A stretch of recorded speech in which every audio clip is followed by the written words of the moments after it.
Hi, everyone! Welcome back to the show. This is your Jee Sifu right here, and other practical Taoism and Taoist magic talk show. So, today we're going to continue from the previous show. So, we're going to talk about those heart spells that you get after you have initiated or you have ordained. Let's repeat a little bit. So, if you have initiated, which is free, okay, you will have one heart spell. We call that heart spell zero. Once you have ordained, which is not free, you have heart spell one and heart spell two. Now, these heart spells, they do different things, but most importantly, the heart spells are like a password. It's like your internet password, your Wi Fi password. So if you don't have the password, you cannot do much because there's no power. Okay, you have power, then you can do things with it. Watch my previous lesson for what can do with the Heartspell Zero. This time, I want to focus on the other ones. Like after you ordain, okay, why are you like committing so much more, outputting the money and all that, okay, to get these heart spells and powers, and what's so good about it? Okay, so getting into the topic. First of all, you got to know about this thing which we call the court or the religious court. There are a few courts in the lineage. Okay, this is like the structure of the powers in the lineage. There are like different courts, different um like you can say like it's a place, right, where all the gods and all the powers are grouped. So these court are not locally with you. They're in an other dimension far away from you. But because that dimension is not a physical dimension, so you can reach it with the intention and with the magic and with the spell, you can reach it. The purpose of the court is to provide you with some power and help, right? So it's like, imagine that is like the office for the gods. The gods stay there and work there, and their powers and their people, their armies are all there. Okay, so you are a human being living in this world, right? The god at first will give you a copy of the main god, Samlo Joshi, and put that inside your body. So whenever you need help, you can ask that same god inside your body for help. Now, this god will get stronger as you cultivate and use it more. But if this god cannot deal with it, there's always the court above that will deal with things. Now, one super big difference between the initiate and the ordain is that initiate don't have that much commitment, and they're like, I can just, sign up for something and just give it a try. I just want to like feel how it is. Ordained people are not the same. Ordained is like, I want to really want to commit. I'm so sure I want to make this big move in my life. It's like a life changing thing. Okay. Well, because you have that uh, commitment, that determination, right? So the award for you is that the power above, the God, will give you some help on top. Like they will give you extra care and protection to pad your life. So your life's going to be more secure, more stable, and more positive, and you're going to get protection from the gods. If you are doing well with your virtue and commitment and all that, right? The better you are as a disciple, the more the God will protect you and provide you with help even before you actually do any magic. It's fun, huh? It's like you can be lazy. Even you're not doing the magic, right? The God are looking out for you already if you're like a good disciple. So how do you become a good disciple, though? Well, follow the lineage rules and commandments and all that, right? Like these are things that you're supposed to know and follow and live by, right? So check it out. Those are on our website or ebooks, right? You can just look at them and follow them. It's very simple.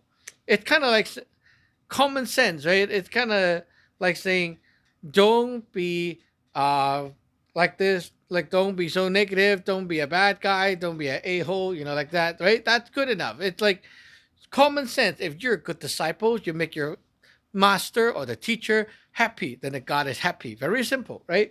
It's not anything hard to understand, but sometimes for some people it's hard to do. It's weird. But anyway, being ordained means that I want to submit my life. There's a phrase in our prayers, not just our lineage or sect, right? But in all the other sects of Taoism, they go by the same phrase in their prayer. It's called Jee Sifu. Ji Sim Gui Ming Li is Cantonese. In Samtonese, our dialect is called Jia Sim Gui Ming Li, right? And when we chant, it's like this. Jia ra sim gui ming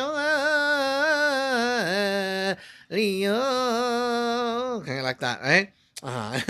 Sounds very nice. That's Samtonese. Okay, so when we do the prayer, we always have this line in front of all the prayers. Every other lineage or sect out there does it as well. But what does it mean? Right? What does it mean? It means 驾心, determined with my heart. 归命 is like to submit my life. I'm determined to submit my life to the God with this bow, with this prayer, right? You're determined. What does it mean by determined? I'm not giving up. Right? No matter what, I'm doing it. That's determined. Okay, even if I'm not doing well now, I'm determined. I'll change and improve until I can do it. That's determined. Right? Not giving up, not whining and crying like a baby. Right? Determined, strong heart. To submit my life. How do you submit your life? What does it mean? Well, you see, when you get ordained, it's called 归yi, right? 归yi. This is 归命, very similar, right? This is like submit my life. The word for ordained, 归yi, it means like to submit yourself, to rely on the God. Same idea, okay, but different phrases, okay? So basically, you're submitting your life. What does it mean? Well, if I submit my house to someone, I give them the key. Now I submitted my house to someone, right? They have the key. What does it mean? They can come in anytime. Okay, so if let's say you are my friend and I submit my house to you, okay? I give you my house key. I'm going on a trip. So I ask you, please take care of my house and, fix things or do something here and there while I'm away. Because I have given you the key, right? So you are authorized and you can come in and do anything I told you to do. So if you submit your life to the God, what can the God do? The God's not going to kill you, right? Because the God wants you to be good. So what is the God supposed to do? The God is going to have access to your life, your spiritual planetary body, the Yun San, and the God can then fix things up for you. Oh, there's like this hurdle coming up soon. Okay, let me do the magic. Now your hurdle is kind of smoothing out. Okay, or maybe you're going to have a disaster very soon. Do the magic. Now the disaster is coming, but it's very, very light.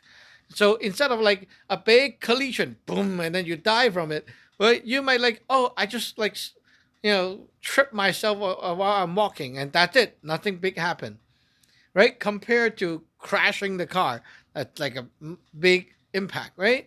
So when the God takes care of you, like there's a lot of times when the God takes care of the disciple, bad things happen and then it's dissolved right away. It's really like someone is there helping you at the back. It makes your life much easier. And even you're not doing the magic to encounter the problem, the better you are, the more the gods are likely to help you before you actually realize that there's a problem. So the problem is not even visible because the gods are dissolving it in advance, right?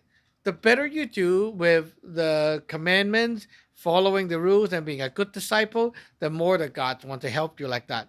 Okay, Now we know about this. What about the heart spell? Going back to the heart spell. Heart spell 1 and heart spell 2 connect to different things.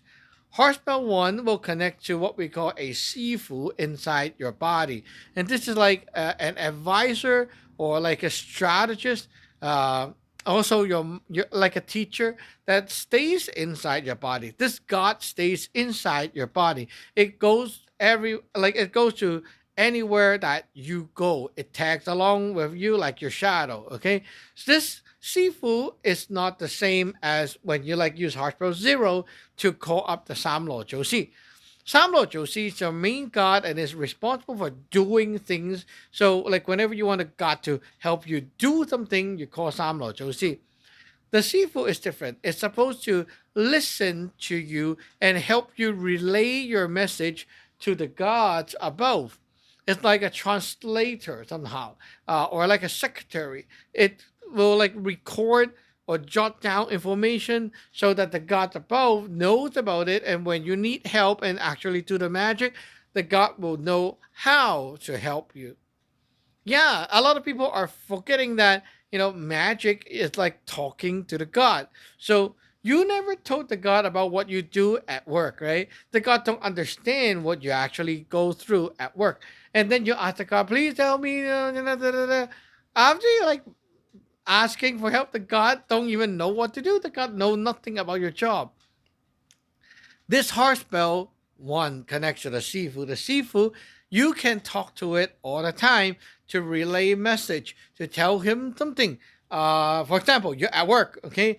Uh, this there's this like snobbish guy, and then there's this nosy lady, and then there's this like gossiping team of people, right? This God don't know about it. So when you see them, inside your heart, okay, close your eyes and you like subtly say the spell inside and then subtly stomp your left foot.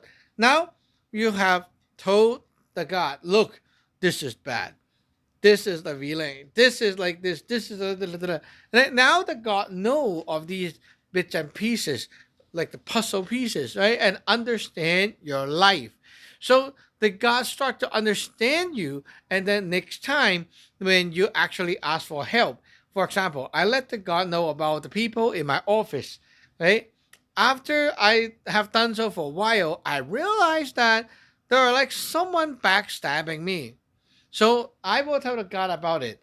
I realize someone is backstabbing me and I'm suspecting these people and such and such. Okay, so you told your Sifu about it, and then you did some kind of magic, right? To ask the court for help. The court don't even know anything about your work and your people. So your Sifu right here has all those information.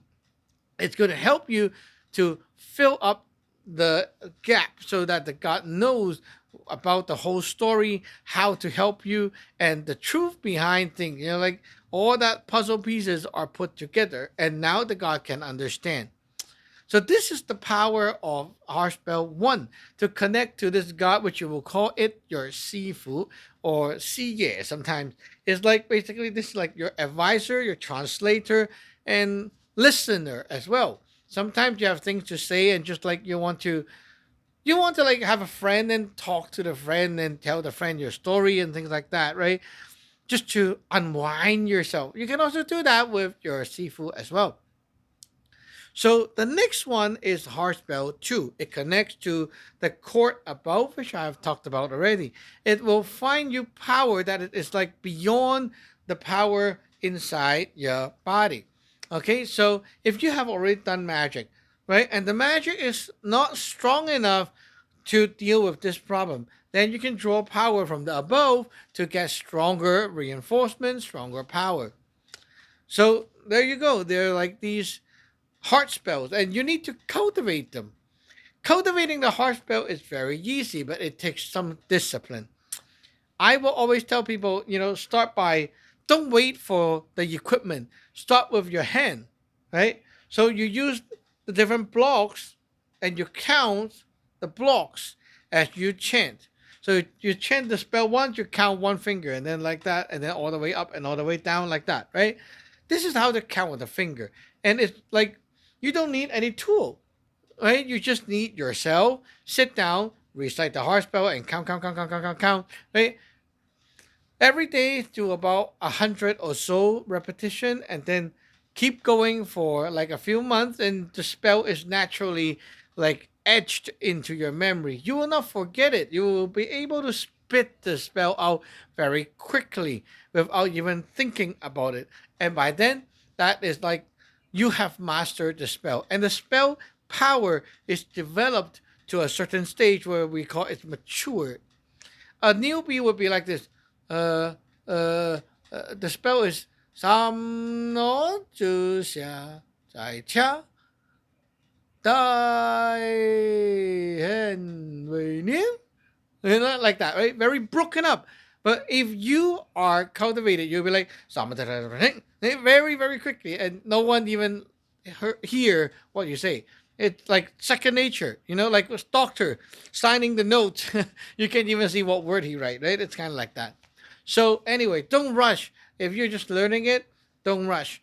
Aim to get your spell clear, precise, and like stable. And then as you cultivate, naturally you will see the speed up going on, and naturally the spell from the word, it will transform into like a few sounds, and that is like when your spells are matured. But never forget the word, okay? Always go back and remind yourself of the word. So this is how we cultivate the heart spell. You can also use a bead chain. Okay, like the Buddhists, they have a chain of bead, and you can use that kind of bead and do counting as well. After counting the beads and done cultivating, this bead also absorbs some of your magic power. So over time, you're like building up a magical tool for protection, for defending your house and things like that. That bead, if you're not using it and you went to like let's say a hotel or something, you can hang that bead up somewhere near the door or something like that as a protection tool, and it will give you a peaceful night. Very useful. Sometimes if you have people like maybe your daughter or your kid, something like that, right? After you're done cultivating, you can gift your bead to other people, and they can wear it for protection, just like that. So, cultivating the heart spell, there's a lot of ways to cultivate it, but the most important part is knowing that what you're trying to achieve. You're trying to memorize the spell and get it natural, like second nature. You don't need to think, and then your mouth can spit out that spell right away. And that's the goal, right? So once you have reached that goal and it's stable, not just like, oh, I'm lucky, I just got it one time, right? It got to be stable, something you can replicate all the time, right? Then you'll be okay, and you're like after the schedule is over, you can stop the schedule and don't have to go back to that practice. It's just for you to reach that point, right? So you finish the schedule, which is about like 108 days, 108 days. After you're done with that schedule, and if you can like test yourself and you can spit the spell out without even thinking, you're good enough. You don't need to go back, right? So having more heart spells, you can do more because there is support from the above. With one heart spell, you have limited amount of resources because it's all inside your body only, and your body can only contain so much. Just like I want to grab water, not a lot of water. But if I have a bucket now, that's different, right? So that's why we need different heart spell. And if you go one step up to what we call the Sunlong stage, you have three more heart spell. You go one step up to where we call the Tinting stage, you have more heart spell. And then you go up again and you have more heart spell, right? So every stage you have some new heart spell, and they help you do different things. Very cool, huh? If you want to try and get started today, go to our website, teenagedragon.com, and you can learn Talos Magic from home. Okay, so we have to see you next time. Bye bye.